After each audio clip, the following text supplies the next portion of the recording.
बिस्मिल्लाहिर्रहमानिर्रहीम। Programme view point के साथ मैं हूं इमरान याकूब खान। नाज़रीन, खैबर पख्तूनख्वा में आज सियासी हवाले से खासी गहमा गहमी रही। मखसूस नशिस्तों पे कामयाब होने वाले लोग जो हैं उनका आज हलफ होना था। असम्बली का इजलास पहले तो ताख़ीर से हुआ, फिर जब हुआ तो कोरम की निशानदेही करके फ़ौरन इसको ख़त्म कर दिया गया। उनके खलफ पे काफ़ी सवालात हुए और फिर गवर्नर ने बिलाखिर गवर्नर KP फैसल करीम कुंडी ने उनसे हलफ ले लिया। सेनेट के इलेक्शन के हवाले से अभी भी वहाँ पे बहुत सारी चीज़ें हैं जो काबिल गौर हैं और जिन पर बहुत सारे सवालात हैं, जिनके जवाबात जानने के लिए आज पहले हिस्से में हम इस सारे मौजू पे गुफ्तगू करेंगे और हमारे साथ प्रोग्राम में मौजूद होंगे इख्तियार वली खान साहब। जबकि उसके बाद हम बात करेंगे भारतीय जंगी जुनून पे। इंडिया पाकिस्तान से मार खाने के बाद क्या कर रहा है, और अब ये जो खबरें हैं कि उसने अपना मिसाइल प्रोग्राम जो है वो शुरू किया है। ब्लॉकबस्टर मिसाइल जो हैं उन पे काम शुरू किया है, जो ज़मीन के अंदर 80 से 100 फुट तक जाके अपने टारगेट को 7500 जो है किलो वज़नी जो वार हेड है उनको ले जाके वो वहाँ पे हमला कर सकेंगे। इस पे भी बात होगी। और क्या ये जंगी जुनून जो है उसका कोई हल भी होगा या इंडिया इस पे इसी तरह से काम करता रहेगा। फिर प्रोग्राम के तीसरे हिस्से में इस मौजू पे बात करेंगे कि इंडिया का ये जुनून जो है जंगी मैदान से अब खेल के मैदानों में भी आ गया। उसने किस तरह से शाहिद अफरीदी की टीम में मौजूदगी की सूरत में पाकिस्तान के साथ मैच खेलने से कर दिया। और आखिर में फिर मौसमियाती तब्दीलियों के हवाले से बात होगी। इस सारी सूरत हाल पर बात करने के लिए ख़ास तौर पे हमारे साथ मौजूद हैं इख्तियार वली खान साहब, जो कि वज़ीर आज़म के एडवाइज़र भी हैं और साथ ही साथ मुस्लिम लीग नून के सीनियर रहनुमा भी हैं। बहुत शुक्रिया वली खान साहब। ये सर ये फरमाइएगा कि खैबर पख्तूनख्वा असम्बली के इजलास में और इजलास के बाद आज जो कुछ हुआ, आप इसको किस नज़र से देखते हैं? ये सब कुछ हो क्या रहा है? बिस्मिल्लाहिर्रहमानिर्रहीम। बहुत शुक्रिया इमरान याकूब साहब। देखें, जो है ना खैबर पख्तूनख्वा असम्बली का इजलास, इनफैक्ट मुझे ये सारी चीज़ें मुझे तो पहले से मालूम था कि स्पीकर साहब ने यही कुछ करना है और अली अमीन ने स्पीकर का बहाना बनाना है। मुझे इस इत्तेहाद पे पहले दिन से अपनी कुछ रिजर्वेशंस थी। मैंने अपनी पार्टी को, अपनी जमात को बता दिया था कि इसके कॉन्सिक्वेंसेस होंगे क्या और इसमें क्या क्या कुछ हो सकता है। लेकिन जब क़यादत फैसला कर ले तो कारकुन जो है वो उनको सर तस्लीम खम होना पड़ता है, और हमने अपनी क़यादत का फैसला तस्लीम कर लिया। लेकिन तहरीक इंसाफ की तो मतलब उनके तो लीडर का ये उसका एक ट्रैक रिकॉर्ड है कि वो अपनी बात करके मुकर जाते हैं और किसी को धोखा देने में और झूठ बोलने में उसको अपना वो एक अपने क्रेडेंशियल समझते हैं। तो ये उनके कारकुनों का भी हाल है। तो मेरे ख्याल में अली अमीन साहब जो हैं वो जिम्मेदार हैं। पश्तून रिवायात के मुताबिक जो वादे उन्होंने किए हैं, जो बातें उन्होंने हमारे साथ जिरगे में तय की हैं, उसको पाए तकमील तक पहुंचाना, उस पर मनोवन अमल कराना, ये उनकी कुली तौर पर जिम्मेदारी है। We have got nothing to do with the covering candidates if they are withdrawing their papers और they are going to contest whatever. लेकिन ये आज का दिन सिर्फ फिर नहीं है, फिर कल का दिन भी आ सकता है और कल भी होगा। तो फिर अगर आज आप आईन को नहीं मानते, आज आप दस्तूर को नहीं मानते, आज आप अपने वादे किए हुए उससे रूगर्दानी कर रहे हैं, तो फिर कल भी आपके फिर कहने की कोई जगह नहीं बचेगी और आपकी सुनने की भी कोई जगह नहीं बचेगी। लेकिन अब खान साहब, अब तो क्योंकि फिर हलफ बर्दारी भी हो गई, हलफ हो गया, तो आप क्या समझते हैं कि PTI की तरफ से ये जो सारा कुछ किया गया, क्या वो सेनेट के इलेक्शन नहीं होना देना चाहते? देखिए, पाकिस्तान तहरीक इंसाफ जो है ना वो सेनेट के इलेक्शन में वो चाहती है कि मतलब इधर से अगर उनके ही मेंबर्स आ जाएं और बाकी किसी के मेंबर्स ना आ जाए, अगर उनका ये वो सोच रहे हैं या उनका ये ख्याल है, तो मेरे ख्याल में इस तरह तो हो नहीं सकेगा। अब मुझे जो लगता है शायद कल स्पीकर ये भी कर सकते हैं। हलफ तो हो गया है, लेकिन उसके बाद अगर कल इजलास हो और इजलास में ये हमारे जो मेंबर्स हैं उनको छोड़े नहीं या उनको वोट डालने से रोकें, तो फिर तो मेरे ख्याल में फिर जो मैं कह रहा हूँ वही होगा, फिर कॉन्सिक्वेंसेस इसके होंगे। अच्छा हाँ सब, लेकिन ये भी एक यहाँ पे सवाल है कि पीटीआई वाले तो ये कह रहे हैं कि वो मखसूस नशिस्तों को मान ही रहे और अपोजिशन को मखसूस नशिस्तें देना असल में उनके हक पे डाका है, तो ये इतफाक राय कैसे होगा फिर? देखिए, अपनी तरफ से अगर कोई हिसाब किताब करता है ना, मतलब अगर हम सब ने अपनी अपनी रियाजी की किताब बना ली हो और अपनी अपनी मैथमेटिक्स खेल रहे हो, तो फिर तो बात नहीं बनती। रियाजी की किताब वही है जो पूरी दुनिया में चलती है, अदालत वही है जिसने फैसला किया है, यही अदालतें थी जिसने आपको लिवरेज दी थी, यही अदालतें थी जिसने आपको 100 और 120 जमानतों में कारपेट कवर दे दिया था कि मोहतरम महात्मा साहब को किसी भी मुकदमे में गिरफ्तार ना किया जाए, रेस्ट हाउस में भेज दें, गप्पे लगाएं, फलां करें, डिमकां करें। तो अब ये इस अदालत का अगर फैसला आ जाएगा, ये पेशावर हाई कोर्ट की हिस्ट्री है कि जितने मफरूर थे पाकिस्तान तहरीक इंसाफ की, उन्होंने पेशावर हाई कोर्ट से यहाँ से रिलीफ लिया है। लेकिन आज अगर एक फैसला इनके खिलाफ आता है जो इनको सूट नहीं करता, तो ये तो इमरान याकूब साहब वही बात हो गई कि आप कुरान में से वही आयतें सुना सुना के लोगों को सताते हैं कि जो आपके हक में जाती हैं और उनके खिलाफ जाती हैं। ऐसा नहीं होता। आधी आयतों का फिर तर्जमा जो है वो गलत ही निकलता। बिल्कुल। अच्छा हाँ साहब, अब ये भी इतलात है कि खैबर पख्तूनख्वा के सेनेट इलेक्शन में पीटीआई ने जो उनके नाराज़ अरकान हैं जिन्होंने अपने कागजात वापस नहीं लिए, उनके खिलाफ नून लीग, पीपल्स पार्टी और जेयूआई के साथ मिल के इलेक्शन लड़ने का फैसला किया है। तो पीटीआई में ये जो इस कदर शदीद तकसीम पैदा हो गई है, इस पर आप क्या कहेंगे? देखिए, पाकिस्तान तहरीक इंसाफ कोई पॉलिटिकल जमात तो है नहीं। मैं पहले से ही कहता हूँ, ये कुछ गुमराह किए हुए लोगों की एक कैफियत ज़दा जमात है। ये जज्बाती लोगों के जज्बाती फैसलों से और के अलिफ लेलवी दास्तानें और शेख चिल्ली की कहानियाँ, ये इस तरह के लोगों की, इनमें कोई विजन, कोई ठोस बात जो ज़मीन पे जिसका कोई ताल्लुक हो, ये मरीख की बातें करते हैं, प्लूटो की बातें करते हैं, पता नहीं ये कहाँ पे रहते हैं। ये खुलाई मखलूक ही है, कोई अजीब सी चीज़ें हैं, इनमें डिसिप्लिन नहीं है। अच्छा सर, ये अपने लीडरशिप की बात नहीं मानते, ये अपनी बात मानते हैं। जिस जमात में नज़्म ज़ब्त ना हो वो जमात नहीं होती, वो भेड़ बकरियों का रेवड़ कहलाता है। अच्छा सर, यहाँ ये भी एक बड़ा सवाल है कि सेनेट इलेक्शन में जो पीटीआई ने अपनी 5वीं नशिस्त छोड़ दी है, इस पे बड़े सवाल उठ रहे हैं। ये आप क्या समझते हैं कि ये अंदरूनी इख्तलाफात इसकी वजह है या वैसे अपोजिशन को सहूलत फराहम की है उन्होंने? अपोजिशन को सहूलत कोई नहीं फराहम की गई। इमरान याकूब साहब, इनफैक्ट मैं आपको बताऊं, ये बड़े मजे का अलायंस है। इस अलायंस में जितना पर्दा पड़ रहा था वो पाकिस्तान तहरीक इंसाफ पे पड़ रहा था। 93 मेंबर्स के साथ ये हाउस में बैठे हुए हैं खैबर पख्तूनख्वा असेंबली में, और इनके पास 30-35 से ज्यादा वोट अपने नहीं बचने थे, बाकी सारे वोट इनके बिक जाने थे। इनकी सारी जमात जो थी वो इन्हीं की पार्टी के अंदर के लोगों ने खरीद लेनी थी। अगर ये इन अरबपतियों को, ये जो 3-4 अरबपति हैं, अगर ये इनको टिकट ना दें तो उनके तो सारे आज़ाद उम्मीदवार बिक जाएंगे, जो मेरे ख्याल में 4 दर्जन से ज़ायद लोग हैं, वो 50 से ज़्यादा उनकी तादाद है। तो इनके पल्ले क्या बचता है? मेरे ख्याल में इनके पल्ले कुछ बचता ही नहीं है। They have left with no option but to have and get a connection or an alliance, make an alliance with the opposition to get rid out of this danger। ये इससे निकलने के अलावा, इसके अलावा इनके पास और कोई रास्ता था नहीं कि ये अपने मेंबर्स को या नपोज कर ले, अदरवाइज इनके आधे से ज्यादा मेंबर्स जा रहे हैं। अच्छा हाँ साहब, आप हमेशा केपी हुकूमत जो है उसके करप्शन की बात करते हैं, तो अब ये जो कोहिस्तान करप्शन स्कैंडल आया है, इसमें कौन कौन मुलव्वस है? और ये फरमाइएगा कि क्या ये स्कैंडल सूबाई हुकूमत के लिए खतरा बन सकता है? कुछ निकलेगा इस स्कैंडल में से कि ये भी? बिल्कुल हम इसके पीछे पड़े हुए हैं, निकालेंगे, इसके बीच में से चीजें निकालेंगे।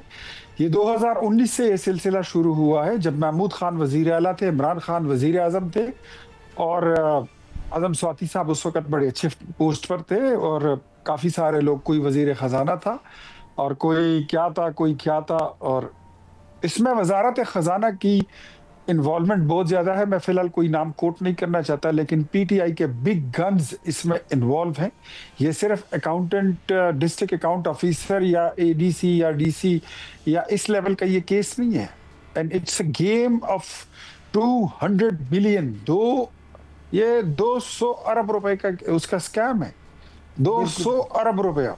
अब जब जस्ट इमेजिन, मतलब 129 रुपए टोटल खैबर पख्तूनख्वा की सालाना काबिल वसूल महासिल और आमदनी है, और 200 अरब का करप्शन। कोहिस्तान का इंतखाब किया गया इसलिए था कि ये far flung district, far flung area है, ये लोगों की नजरों से दूर होगा। बहुत और शुक्रिया। जो अकाउंट इन्होंने इस्तेमाल किया है उसका नंबर है G10113।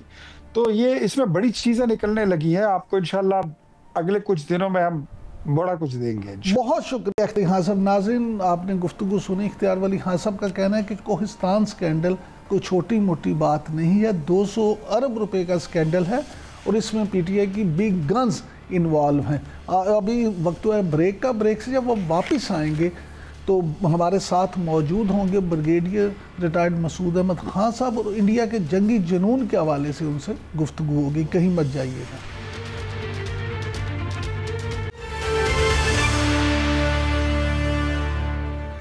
पाकिस्तान के हाथों लगने वाली दब्बरकुट से इंडिया इतना परेशान है कि वो उसका जंगी जुनून बढ़ता ही जा रहा है, और मोदी की जो हिंदुत्व हुकूमत है वो इस जुनून को बढ़ाने में पूरा किरदार अदा कर रही है, और उनका गोदी मीडिया इसमें उनका मामून बना हुआ है। अब खबरें ये हैं कि पाकिस्तान के ख़िलाफ़ इस्तेमाल करने के लिए एक ऐसे ब्लॉकबस्टर मिसाइल की तैयारी इंडिया कर रहा है जो कि ज़मीन में 80 से 100 फुट अंदर तक जाके मार कर सकेगा। इस सारी सूरत हाल पर बात करने के लिए ख़ास तौर पे आज हमने अपने प्रोग्राम में दावत दी है ब्रिगेडियर रिटायर्ड मसूद अहमद खान साहब को। Thank you very much sir, आपने टाइम दिया। सर, यहीं से शुरू कर लेते हैं कि भारत ने बंकर बस्टर ले जाने वाले मिसाइल प्रोग्राम पे जो काम शुरू किया है, तो क्या इससे भारत का मकसद क्या है कि वो अग्नि बैलिस्टिक मिसाइल प्लेटफॉर्म में तब्दीलियाँ लाएगा या कुछ और करना चाहता है?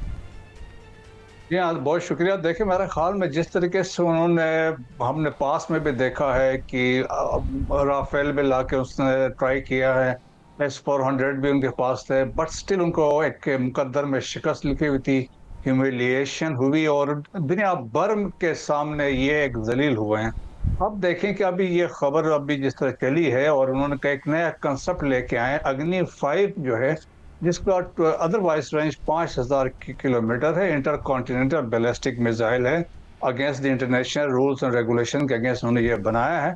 तो अब उसका रेंज रिड्यूस कर रहे हैं और उसको 2500 किलोमीटर पर ला रहे हैं, और इसके साथ साथ उसमें अब ये कैपेबिलिटी उसमें डाल रहे हैं। देखिए, फर्स्ट टाइम ऐसा होगा अगर ये फाइनल में कामयाब होते हैं कि पहले तो स्टेल्थ बम्बर, जिस तरह अमेरिका S-2B2 बम्बर यूज़ किए हैं, जिस तरह GBU-57 जो बंकर बस्टर्स यूज़ किए हैं नितान्स पे जब हमला हुआ, और इसके अलावा हमने अभी देखा कि फर्दों पे जो हमला हुआ था और उसमें इतना इनका नुकसान हुआ था। लेकिन अब इन्होंने मिसाइल यूज कर रहे हैं और मिसाइल में इतना वार हेड होगा 750 kg, 7,500 kg एक्सप्लोसिव होगा, वार होगा तकरीबन 8 टन होता है। और वो कहते हैं ये यूज करेंगे अगेंस्ट ऐसे टारगेट्स के लिए जो हार्डन है, और जिसमें जब ये पेनिट्रेट करेगा तो 80 से लेके 100 मीटर की पेनिट्रेशन एक्सपेक्टेड है इससे। और तो आप इससे देख लें। फिर उसमें एक और उन्होंने जो कहानियां अभी जो आ रही हैं कि इसमें 2 पॉसिबिलिटीज हैं, एक सब सरफेस को भी हिट कर सकते हैं, और सेकंड होगा कि जो टारगेट्स होंगे deep inside buried under the ground, तो उसके लिए वो पेनिट्रेशन वाला यूज करेंगे। सो देखें, लाइकली ये बना किस लिए रहे हैं। चाइना के सामने तो इनकी कोई हैसियत नहीं है, पाकिस्तान ने ऑलरेडी इनको एक सबक सिखा दिया था मार्का हक में और बुनियाद मरसूस में। सो ये जो शोशा उन्होंने छोड़ा है कि जी हम ऐसा कर सकते हैं, अगर देखें ये ऐसा कर भी लेते हैं तो it will have serious consequences खित्ते में। जब हम बात करेंगे देखें कि आपने बनाया क्यों, एक ये क्वेश्चन है। सेकंड, अगर आप इसको जाते हैं न्यूक्लियर साइट्स पे, या आप लाइकली ये होता है कि मिसाइल्स के साइलोस पर स्ट्राइक करते हैं, तो पाकिस्तान के लिए तो it is a nuclear attack. तो पाकिस्तान तो इसमें फिर सोचेगा नहीं, इसमें फिर पाकिस्तान की तो सेकंड थॉट ही नहीं होगी। अगर वो समझते हैं कि हम एस्केप कर जाएंगे, कि we have used conventional war had to hit a nuclear site या मिसाइल साइट, तो मेरे ख्याल में they can not get away with this idea. Pakistan के पास देखें कि जिस तरह हमने डिमॉन्स्ट्रेट किया है, यहाँ पे लोग सोए हुए नहीं हैं, यहाँ पे भी सारे वार गेमिंग हो रही है, तैयारियां हो रही हैं, हर चीज का काउंटर करने के लिए यहाँ पे पाकिस्तान आर्म्ड फोर्सेस में अहलियत है, जिसको हमने दिखाया। ब्रिगेडियर साहब, यहाँ पे सवाल ये बड़ा अहम है कि पहली बात ये कि क्या पाकिस्तान के पास इस तरह के हथियारों से निपटने के लिए कोई तौर मौजूद है, और दूसरी बात ये कि अगर वो हमारी न्यूक्लियर साइट्स को निशाना बनाने की कोशिश करेगा तो फिर हम उसके जवाब में क्या करेंगे? हम भी चुप तो नहीं बैठेंगे।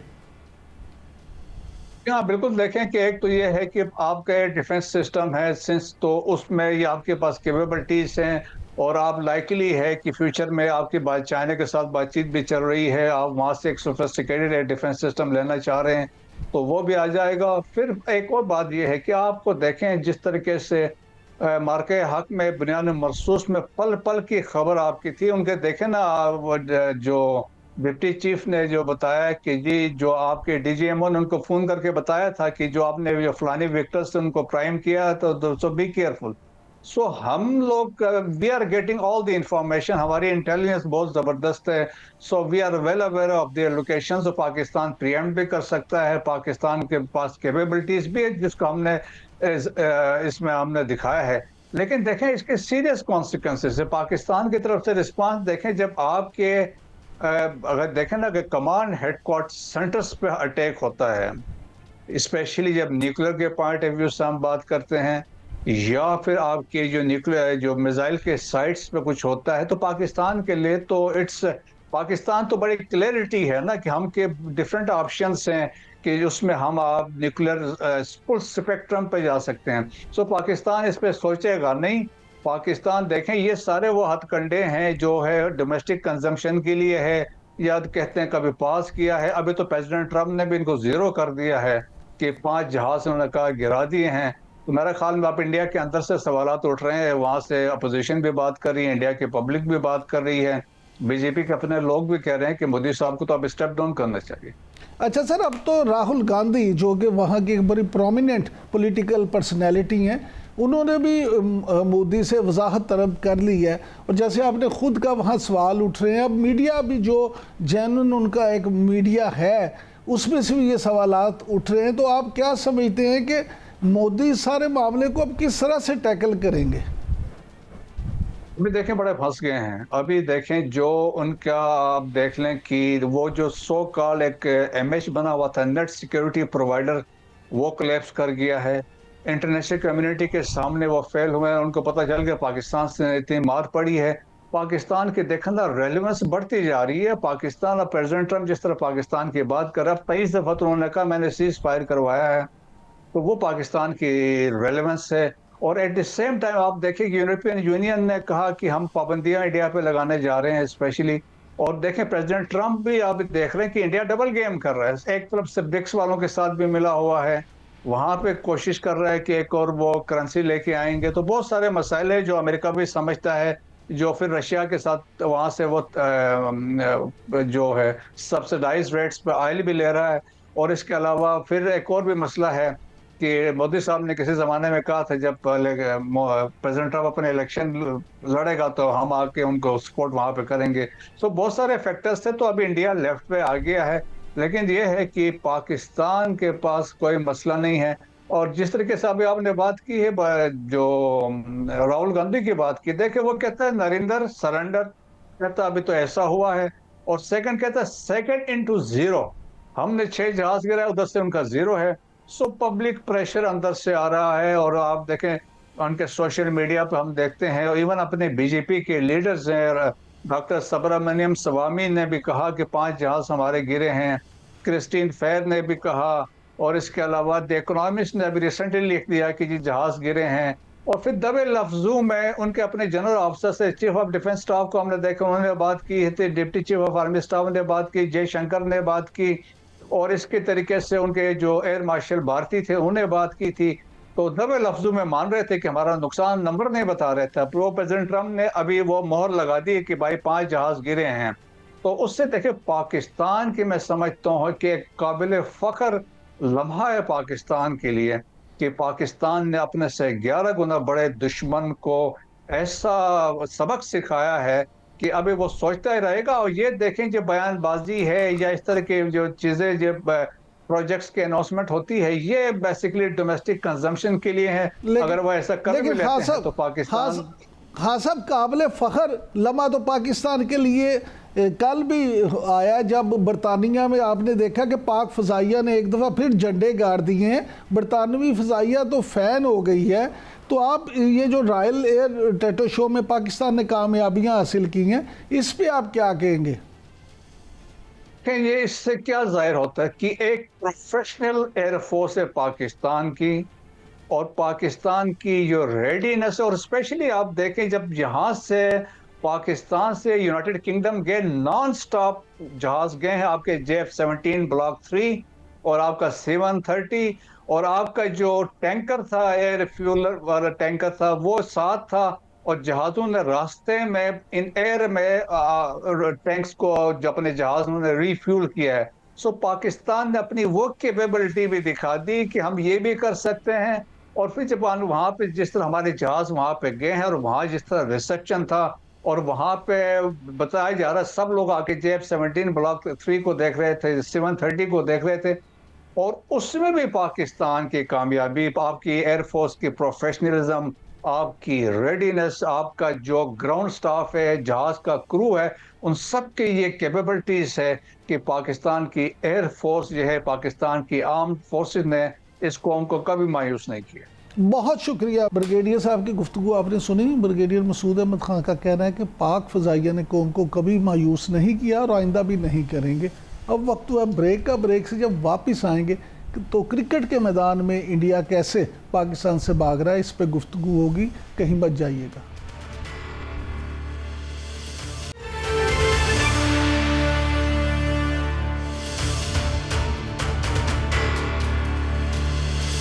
Welcome back. World championship of legends में एक बार फिर पाकिस्तान और इंडिया का मैच जो है वो मनसूख कर दिया गया है। ये मैच इसलिए मनसूख किया गया कि इंडियन खिलाड़ियों की तरफ से ये कहा गया कि अगर पाकिस्तानी टीम में शाहिद अफरीदी शामिल होंगे तो वो मैच नहीं खेलेंगे। ये सारी सूरत हाल क्या है और क्या खेल के मैदानों में इस तरह के मामला होने चाहिए, इस पर बात करने के लिए आज हमारे साथ मौजूद हैं स्पोर्ट्स एनालिस्ट जनाब हाफिज़ मोहम्मद इमरान साहब। थैंक यू वेरी मच हाफिज़ साहब, आपने टाइम दिया। सर यहीं से शुरू कर लेते हैं कि ये जो मामला हुआ, इसको आप किस तरह से देखते हैं? क्या ऐसा खेल के मैदानों में होना चाहिए? इंडियन खिलाड़ी भी तो पाकिस्तान के खिलाफ बयान देते रहे हैं। देखिए, बिल्कुल आपने जो फरमाया, जो सबसे अहम नुकता ये है कि वो पाकिस्तान के खिलाफ भी बयानात आते रहते हैं उनकी तरफ से, लेकिन पाकिस्तान ने खेल के मैदान में कभी पाकिस्तान के खिलाड़ियों ने इस किस्म का रवैया पाकिस्तान का नहीं रहा है। और ये बुनियादी तौर पर ये शाहिद अफरीदी तो बहाना है, असल निशाना तो पाकिस्तान आर्मी है, अफवाज पाकिस्तान असल निशाना है। क्योंकि पाकिस्तान का हर शहरी, अगर किसी भी मुल्क के शहरी के लिए उसकी रियासत सबसे पहले होती है, तो पाकिस्तान के शहरियों के लिए भी रियासत सबसे पहले, उनका मुल्क, उनका वतन सबसे पहले है। इस सरजमीन की इज्जत और इसका एहतराम उनके लिए सबसे पहले नजर आएगा। तो ये भारतीय खिलाड़ियों का जो रवैया और तर्ज अमल रहा है इन मैचेस में जो कि इंग्लैंड में खेले जा रहे हैं, उसके पीछे कोई दूसरी सोच नहीं है। वो सिर्फ और सिर्फ नरेंद्र मोदी की सोच है जो पाकिस्तान के खिलाफ है, और वो नरेंद्र मोदी की सोच है जो कि तासुब की सोच है। वो नरेंद्र मोदी की सोच है जिसमें पाकिस्तान मुखालिफ हर वो काम किया जाएगा जिससे पाकिस्तान को आलमी सतह पर वो नुकसान पहुंचाने की कोशिश कर सकते हैं। लेकिन दुनिया को ये याद रखना चाहिए कि इन तमाम चीज़ों में ये जो फैसले वो कर रहे हैं, एक नई और एक बदतरीन चेहरा उन लोगों का सामने आ रहा है जो कि खेल को भी सियासत के लिए इस्तेमाल करते हैं, जो खेल को भी अपने ज़ाती मफादात के लिए इस्तेमाल करते हैं। खेल अमन का दर्स देते हैं, दोस्ती का, प्यार का, मोहब्बत का दर्स देते हैं, लेकिन ये खेल के जरिए भी नफरत फैला रहे हैं। तो ये भारतीय खिलाड़ियों की ये जो उन्होंने कार्रवाई की है, ये उनका ऐलान भी उन्होंने किया, इसमें तो कोई दूसरी राय नहीं है। लेकिन इसके पीछे वही शख्स है जो मई में जिसने पाकिस्तान पर हमला किया और फिर अफवाज पाकिस्तान ने उसका भरपूर जवाब दिया, और आज तक वो शर्मिंदगी से मुंह छुपाते फिर रहे हैं। उनको कहीं पर वो इस काबिल भी नहीं है कि वो कह सके कि हमें इतनी पिटाई हुई है। सारी दुनिया कह रही है कि इनको पीटा गया, इनकी बड़ी इनके दुर्दर्शन है, लेकिन वो आज भी हाफिज साहब यहाँ एक सवाल ये भी पैदा होता है कि हमेशा माजी में ये कहा जाता रहा है कि जी भारतीय इंतहा पसंदाना सियासत की वजह से पाक भारत क्रिकेट जो है वो मुतासिर हो रही है, लेकिन अब यहाँ सूरत हाल तो बिल्कुल अलग नज़र आती है। यहाँ तो खुद अब देखें, अमन के सफ़ीर जिन खिलाड़ियों को समझा जाता है वो खुद अगर इस तरह की बातें करेंगे तो फिर इसका मकसद है कि शायद हिंदुत्व की जो सोच है या वो तो इतना सरायत कर चुकी है भारतीय कौम में, या फिर प्रेशर उन पे इतना है। सब चीजें हो सकती हैं, दबाव भी हो सकता है। वो सोच जो है जो जहर भरा गया है और वो सदियों पुराना है, कोई नई चीज नहीं है, लेकिन अब चूंकि वो इक़्तिदार में है और जिस अंदाज से बुनियादी तौर पर ये तकलीफ उस वजह से उस दिन से ज्यादा हो गई है जिस दिन से पाकिस्तान ने अपनी बर्तरी दिफाई मैदान में साबित की है। और अब इससे पहले भी ये WCL जो लेजेंड के मैच हैं ये गुज़िश्ता बरस भी हुए हैं ना, उस वक्त तो किसी ने नहीं कहा है। ये असल में जो मई में पिटाई हुई है उसके बाद ये हुआ है, और जिसका इशारा आपने किया इमरान साहब कि ये दबाव भी हो सकता है, और अगर दबाव है भी तो क्या दुनिया के इतने बड़े बड़े लोग जो कि जिनको सारी दुनिया जानती है वो अपनी खेल के खिलाफ, खेल की रूह के खिलाफ अगर नहीं खड़े होंगे तो कहाँ खड़े होंगे? क्योंकि ये जो आप जिनको कह देना कि जो अदाकार हैं या खिलाड़ी हैं या दानिश्वर हैं, अदीब हैं, ये कौमों की समत का तयन करते हैं, ये हुक्मरानों को आईना दिखाते हैं, और अगर यही हुक्मरानों की ऐनक पहनकर ये तासुब फैलाने लगेंगे तो फिर इसका मतलब यह है कि दुनिया से खेल खत्म कर दिया जाए। इसका मतलब यह है कि भारत किसी के साथ खेलना नहीं चाहता। ये तो अजीब सा तर्ज अमल है ना इनका। IOC में जाएंगे वहां पे भी अलग से अपना एक घर बना लेंगे, ये ICC में आएंगे वहां पर एक अपना अलग सा घर बना लेंगे, ACC में जाएंगे वहां पर नाराज एक बहू की तरह एक साइड पे खड़े हो जाएंगे। तो ये क्या तमाशा इन्होंने लगा रखा है? तो ये सबसे पहला और बुनियादी काम इमरान साहब, ये दुनिया के उन तमाम ममालिक को जो जमहूरियत के, जो आज़ादी इजहार के, जो बुनियादी इंसानी हुकूक के और जो दुनिया में अमन के सफीर बनते हैं, ये उनका काम है कि ये वो खड़े हों और इसको नकेल डालें, इसको पकड़ें कि जनाब हुदूद में रहें। आप दुनिया में आलमी मुकाबलों के सतह के ऊपर इस किस्म की सियासत को, नफरत को, तासुब को से दूर रखें। ये उन तमाम लोगों का भी काम है कि वो आगे आएं, और ये जो बड़े बड़े लोग हैं जिनका जो इंडिया में रहते हैं उनका भी ये काम है कि वो इस किस्म के दबाव का सामना करें और खड़े हों और उनसे बताएं कि ये गलत है। हाफिज क्या इनको पहले नहीं पता था? हाफिज साहब पाकिस्तान, शायद अफरीदी ने भी होना।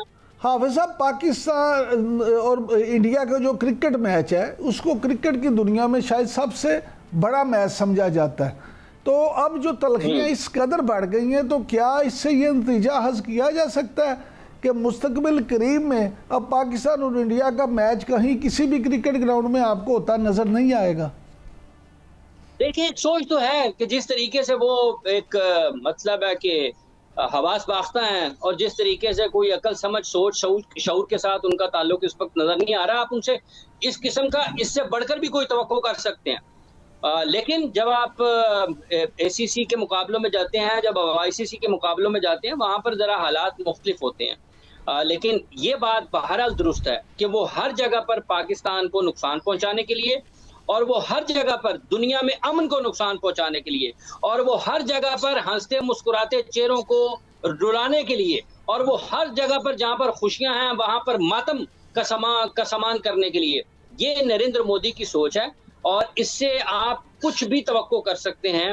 वो हर जगह पर जहां पर फूल होंगे वहां पर आग लगाएगा, जहां पर मुस्कुराहटें होंगी वहां पर वो लोगों को रुलाने का सामान करेगा, जहां पर लोग खिलखिलाकर हंस रहे होंगे, फूल खिल रहे होंगे, वो उनको कब्रिस्तान बनाएगा और ऐसी जगह बना देगा जहां पर लोग रह न सके। तो इसमें कोई दूसरी राय नहीं है। इससे बहुत बढ़कर कह लें, लिख लें, आप उनसे तवक्को कर सकते हैं इमरान। लेकिन इमरान साहब ये देखें, अब ये भी मामला है कि BCCI ने एशियन क्रिकेट काउंसिल के सदर मोहसिन नकवी को बाज़ाब्ता तौर पे मुतला कर दिया कि अगर कौंसल की मीटिंग ढाका में होगी तो इंडिया उसमें शिरकत नहीं करेगा। तो क्या आप नहीं समझते कि इस तरह से इंडिया जो है वो तो खेलों को बहुत ज़्यादा सियासी रंग नहीं दे रहा? खेल के मैदान हो, चाहे क्रिकेट हो या कोई भी और गेम हो।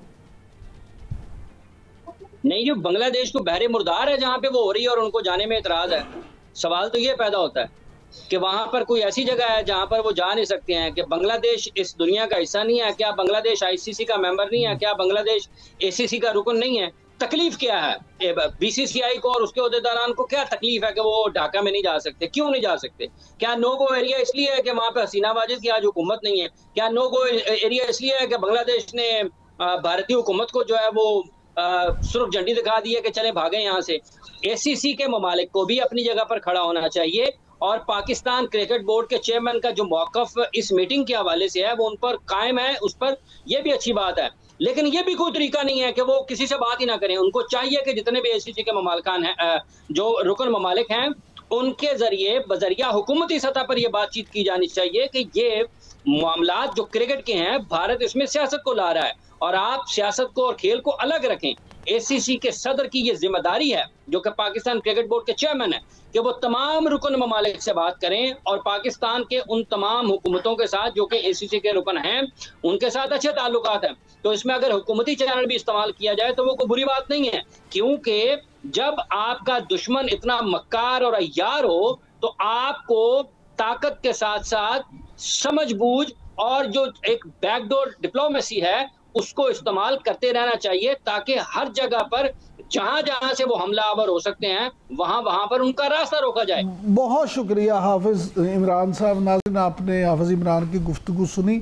उनका कहना है कि इंडिया असल में जो उसको पाकिस्तान से हालिया जंग में मार पर, उसके बाद से ये ज़्यादा चीज़ों को पोलिटिसाइज कर रहा है और पाकिस्तान को दूसरे मुल्कों के साथ मिल के पूरी दुनिया को ये बावर करवाना चाहिए कि वहाँ पे ये इस तरह की सोच को किस तरह से डेवलप किया जा रहा है। अब वक्त तो है ब्रेक का। ब्रेक से जब वापस आएंगे तो मौसमियाती तब्दीलियों की वजह से क्या क्या चीज़ें जो हैं वो हो रही हैं और किस तरह से ये हालिया बारिश और सैलाब से लोग मुतासिर हो रहे हैं, इस पर गुफ्तगू करेंगे। और हमारे साथ मौजूद होंगी डॉक्टर ज़ैनब नईम, जो कि माहिर हैं मौसमियाती तब्दीलियों की। कहीं मत जाइएगा।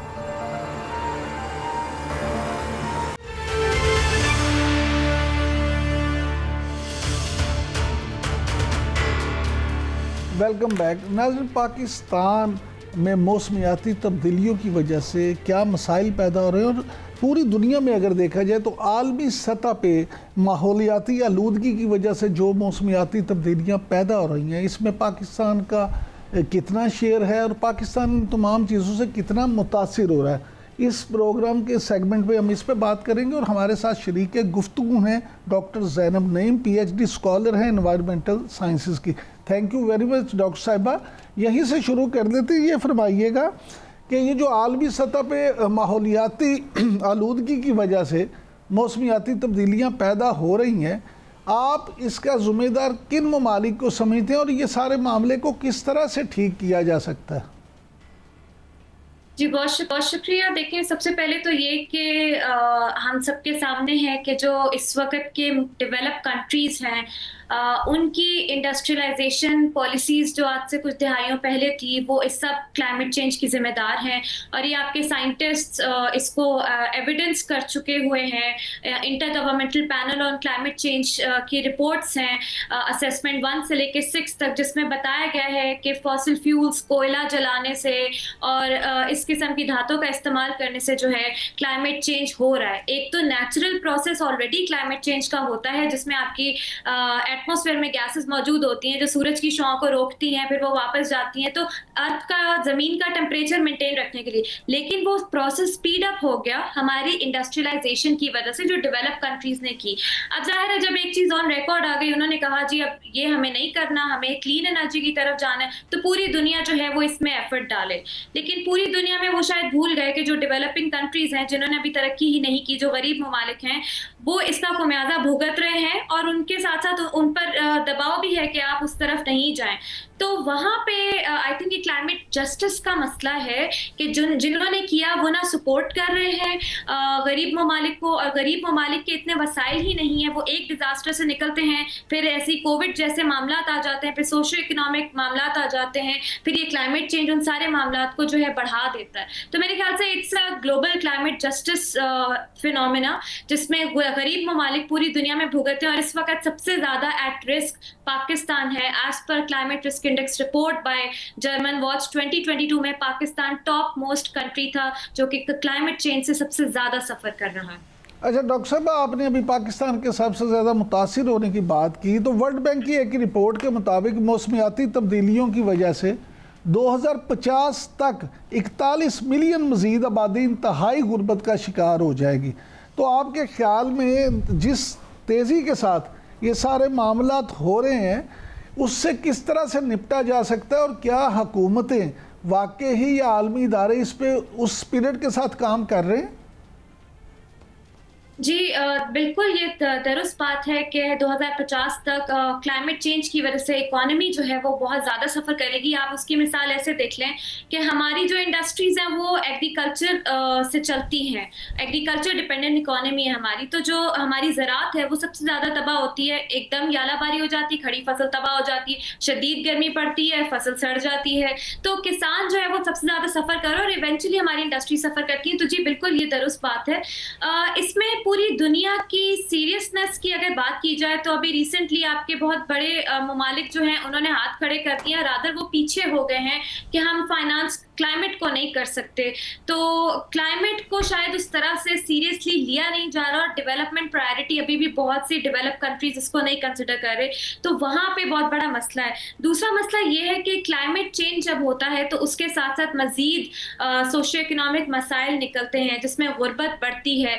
जाहिर सी बात है, अभी करंट सैलाब ले लें, सैलाब आए, मड स्लाइड्स हो रही हैं, कच्चे मकानात गिर गए हैं, लोगों को इवैक्यूएट करके उनको रिलोकेट करने का मसला है कि कहाँ लेकर जाए जो घर तबाह हो गए, फिर पानी के रेले गुजर रहे हैं, फसलें जो हैं वो तबाह हो रही हैं। तो जी बिल्कुल सोशियो इकोनॉमिक क्राइसिस जो है आपके मजीद बढ़ जाते हैं। इस वक्त इस पे सोचने के लिए पूरी दुनिया जो है वो हर साल इकट्ठे भी होती है, आपकी क्लाइमेट कॉन्फ्रेंस होती है, कॉप कहते हैं जिसको, उस पर एक सोच विचार होता है, बात करती है और डेवलपिंग कंट्रीज चीख रहे हैं पिछली कॉप से कि प्लीज हमारी सपोर्ट हमें चाहिए, हमें रेपरेशंस चाहिए। अगर आप चाहते हैं कि हम क्लाइमेट चेंज को ना मजीद बढ़ाएं और हम क्लीन एनर्जी की तरफ जाएं तो हमें आप सपोर्ट करें टेक्नोलॉजी ट्रांसफर, नॉलेज ट्रांसफर के जरिए, वरना हमारे बस की बात नहीं है। तो इस साल भी नवंबर में ये होगा। ज़ैनब साहबा, ये कॉन्फ्रेंसेस तो होती रहती हैं, होती रहेंगी, देखना तो ये अमलन क्या होता है। लेकिन ये अभी आपने जो बारिशों और सैलाब का जिक्र किया, तो कल से एक नया स्पेल शुरू होने को है। आपने देखा कि चकवाल में 425 मिलीमीटर बारिश रिकॉर्ड की गई, मुख्तलिफ शहरों में क्राउड बस्ट हो रहे हैं। तो इस सारी सूरत को आप किस नज़र से देखती हैं?